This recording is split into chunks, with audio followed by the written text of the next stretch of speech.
Hi hello ఎలా ఉన్నారు? అందరూ బాగున్నారా? ఈరోజు నేను మీకు కొబ్బరి అన్నం ఎలా చేయాలో ఇంకొక రెసిపీతో వచ్చేసానండి. చాలా సింపుల్, టేస్ట్ మాత్రం అదిరిపోద్ది. దీనికి కావలసిన పదార్థాలు కొబ్బరికాయ ఒకటి, మిగతాయి చెక్క, లవంగాలు, యాలకులు, పుదీనా, కొత్తిమీర.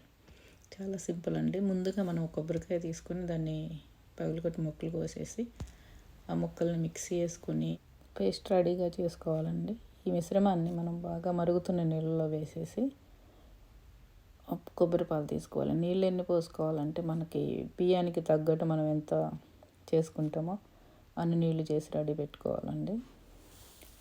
తర్వాత అవి సరిపోకపోతే మనం మామూలు నీళ్ళని వేసుకోవచ్చు. ముందుగా గిన్నెలో నూనె వేసుకొని చెక్క, లవంగాలు, యాలక్కాయలు వేసి వేడి చేసుకోవాలి. తర్వాత కొంచెం షాజీరా కూడా వేసాను. బిర్యానీ ఆకు, షాజీరా బిర్యానీ ఆకు నేను వేసానండి. యాక్చువల్గా ఈ రెసిపీలో ఇవి వేయరు, ఇంతకుముందు పాతకాలంలో అయితే. ఇవి వేసిన తర్వాత బాగా వేయించుకొని తర్వాత మనం పుదీనా,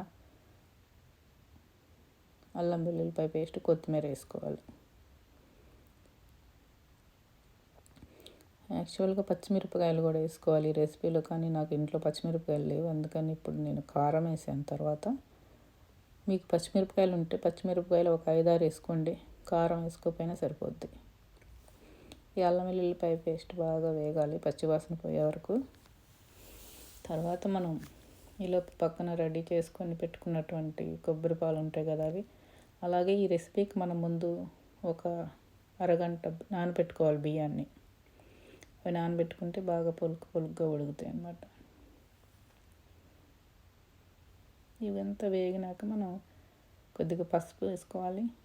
మీకు పసుపు అవసరం లేదనుకుంటే తీసేయండి, ఎందుకంటే కలర్ కోసమే, అది మనకి ఎల్లో కలర్గా వస్తుంది, అన్నం బాగుంటుంది చూడడానికి.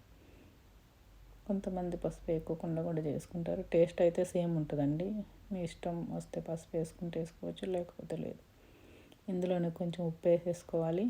ఉప్పు మనం అన్నానికి సరిపడా వేసుకోవాలి. ఈ నీళ్లు పోసిన తర్వాత మనకి ఉప్పు చూసుకొని సరిపోతే కొంచెం ఉప్పు వేసుకోండి. సేమ్ మనం బిర్యానీలో ఎట్లా ఉప్పు ఎక్కువగా ఎట్లా ఉంటుందో మనకి ఉప్పుగా అనిపించాలి నీళ్ళు. ఇప్పుడు అన్నం ఉడికితే అప్పుడు సరిపోద్ది అన్నమాట. మరిగాక మనం నానబెట్టుకున్న బియ్యాన్ని వేసేసుకోవాలి. ఈ బియ్యం వేసుకొని ఒకసారి కలుపుకోవాలి. తర్వాత మనం ఉడికిచ్చేసుకోవాలి, అంతే. చాలా సింపుల్ అండి. గుమగుమలాడిపోయేటువంటి కొబ్బరి అన్నం రెడీ అయిపోయింది. ఇది చికెన్లోకి చాలా బాగుంటుంది. మీరు కూడా ఈ రెసిపీ ట్రై చేసి ఎలా కుదిరిందో కామెంట్ చేయండి. మీకు నచ్చితే లైక్ చేయండి, షేర్ చేయండి, సబ్స్క్రైబ్ చేసుకోండి. నేనైతే గోంగూరతో తినేస్తున్నా. బాయ్.